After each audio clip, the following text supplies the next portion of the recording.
ಸಲಗಾ ಚಿತ್ರದ ನಿರ್ಮಾಪಕ ಕೆಪಿ ಶ್ರೀಕಾಂತ್ಗೆ ವಂಚನೆ ಮಾಡಲಾಗಿದೆ ಅಂತೆ. ಎಸ್ಪಿಎಂ ಆರ್ಟ್ಸ್ನ ಸಂಜಯ್ ಲಾಲ್ವಾನಿ ವಿರುದ್ಧ ದೂರು ದಾಖಲಾಗಿದೆ. ಜೀವನ್ ಭೀಮಾನಗರ ಠಾಣೆಯಲ್ಲಿ ದಾಖಲಾಗಿರುವಂತಹ ಎಫ್ಐಆರ್ ತಮಗೆ ಭಾರೀ ಮೋಸ ಆಗಿದೆ ಅಂತ ಶ್ರೀಕಾಂತ್ ದೂರನ್ನು ನೀಡಿದ್ದಾರೆ. ಕೋಟಿಗಳಲ್ಲಿ ಲಾಲ್ವಾನಿ ವಂಚನೆಯನ್ನ ಮಾಡಿದ್ದಾರೆ ಅಂತ ಆರೋಪಿಸಲಾಗ್ತಾ ಇದೆ. ಸಲಗಾ ಚಿತ್ರದ ನಿರ್ಮಾಪಕರು ಕೆಪಿ ಶ್ರೀಕಾಂತ್ ಯಾವ ರೀತಿಯಾದಂತಹ ಮೋಸ ಆಗಿದೆ, ವಂಚನೆ ಆಗಿದೆ ಅನ್ನುವಂತಹ ವಿಚಾರವನ್ನ ಅವರು ಆ ಒಂದು ದೂರಿನಲ್ಲಿ ಉಲ್ಲೇಖವನ್ನು ಮಾಡಿದ್ದಾರೆ. ಹಿಂದಿಯಲ್ಲಿ ರಿಲೀಸ್ ಮಾಡೋದಕ್ಕೆ ಸಂಜಯ್ ಲಾಲ್ವಾನಿಗೆ ಅವಕಾಶವನ್ನು ಮಾಡಿಕೊಡ್ಲಾಗತ್ತೆ, ಅಗ್ರಿಮೆಂಟನ್ನು ಮಾಡಿಕೊಡ್ಲಾಗತ್ತೆ. ಒಟ್ಟು 2.35 ಕೋಟಿ ರೂಪಾಯಿ ಡೀಲ್ ಆಗುತ್ತೆ. ಆದರೆ ಕೊಟ್ಟಿರುವಂಥದ್ದು ಮಾತ್ರ 38.5 ಲಕ್ಷ ರೂಪಾಯಿ ಮಾತ್ರ ಅಡ್ವಾನ್ಸ್ ರೂಪದಲ್ಲಿ. ಆದರೆ ಬಾಕಿ ಹಣವನ್ನು ಕೊಡದೆ ವಂಚನೆಯನ್ನ ಮಾಡಿರುವಂತಹ ಆರೋಪ ಕೇಳಿ ಬಂದಿದೆ.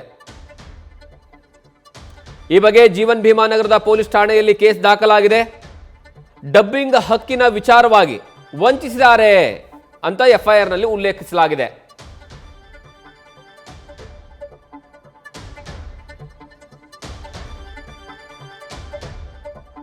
ಸಂಜಯ್ ಲಾಲ್ವಾನಿ ಅವರು ಮೋಸವನ್ನ ಮಾಡಿದ್ದಾರೆ.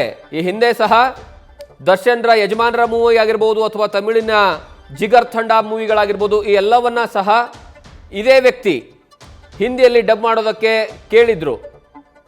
ಈ ಬಗ್ಗೆ ಹೆಚ್ಚಿನ ಮಾಹಿತಿಯನ್ನು ನಮ್ಮ ಪ್ರತಿನಿಧಿ ಚಂದ್ರಶೇಖರ್ ಕೊಡ್ತಾರೆ. ಚಂದ್ರಶೇಖರ್, ಈ ಆರೋಪಗಳೇನು, ಶ್ರೀಕಾಂತ್ ಅವರು ಮಾಡಿರುವಂತಹ ಆರೋಪಗಳೇನು, ಅದರ ಜೊತೆಗೆ ಯಾವ ಕಾರಣಕ್ಕಾಗಿ ಈ ಡೀಲ್ ಕ್ಯಾನ್ಸಲ್ ಆಗುತ್ತೆ, ಯಾಕೆ ಈ ರೀತಿಯಾದಂತಹ ಹಣವನ್ನ ಕೊಡದೆ ಅವರು ಮೋಸ ಮಾಡಿದ್ದಾರೆ? ಖಂಡಿತವಾಗಿ ಜಗದೀಶ್, ಏನು ಈ ಒಂದು ಪ್ರಕರಣಕ್ಕೆ ಸಂಬಂಧಪಟ್ಟಂತೆ ಈಗಾಗಲೇ ಏನು ಒಂದು ಎಫ್ಐಆರ್ ಕೂಡ ದಾಖಲಾಗಿರುವಂತಹದ್ದು. ಎಫ್ಐಆರ್ ನಲ್ಲಿ ನೀಟಾಗಿ ಉಲ್ಲೇಖ ಮಾಡಿರುವಂತಹದ್ದು ಏನು ಈ ಒಂದು ಹಿಂದಿ ಡಬ್ ವಿಚಾರವಾಗಿ ಸಂಬಂಧಪಟ್ಟಂತೆ 2.35 ಲಕ್ಷಕ್ಕೆ ಸಂಬಂಧಪಟ್ಟಂತೆ ಒಂದು ಅಗ್ರಿಮೆಂಟ್ ಕೂಡ ಆಗುತ್ತೆ. ಅದಾದ ನಂತರ ಅಡ್ವಾನ್ಸ್ ಅನ್ನ ಕೊಟ್ಟು ಸಿನಿಮಾವನ್ನ ಕೂಡ ಏನು ಪರ್ಚೇಸ್ ಮಾಡ್ಕೊಂಡು ಹೋಗ್ತಾರೆ. ಅದಾದ ನಂತರ ಹಿಂದಿಯಲ್ಲಿ ಕೂಡ ಅದು ಡಬ್ ಆಗುತ್ತೆ, ಡಬ್ ಆಗಿ ರಿಲೀಸ್ ಆಗಿ ಕೂಡ ಹೋಗುತ್ತೆ. ಆದ್ರೆ ಈವರೆಗೂ ಬರಬೇಕಾಗಿರುವಂತಹ 2 ಕೋಟಿ ಹಣವನ್ನ ಕೊಟ್ಟಿಲ್ಲ ಅನ್ನುವಂತಹದ್ದನ್ನ ಈಗಾಗಲೇ ನಿರ್ಮಾಪಕರು ಆರೋಪ ಮಾಡಿರುವಂತಹದ್ದು.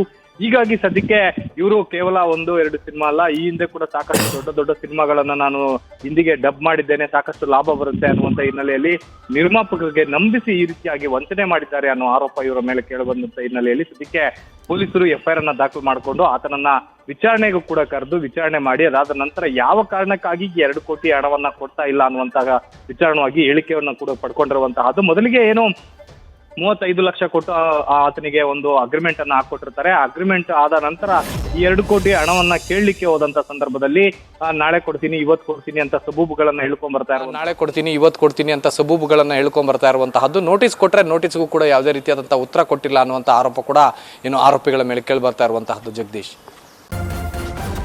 ನ್ಯೂಸ್ ಫಸ್ಟ್ ನಿರ್ಭೀತಿಯಿಂದ ನಿಮ್ಮ ಪರವಾಗಿ.